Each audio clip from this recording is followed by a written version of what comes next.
Hello friends, welcome to our YouTube channel. Friends, in this video I am gonna tell you about how to fix your Wi-Fi problem if your Wi-Fi is not connecting to the another networks, or is there is a crashing problem, or is there a auto turn off Wi-Fi problem. You can solve it by simple steps. First, you have to long press your Wi-Fi, click on details, and you can see here it is add network.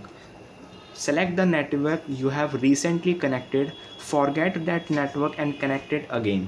If this process does not work, click on search, right here reset.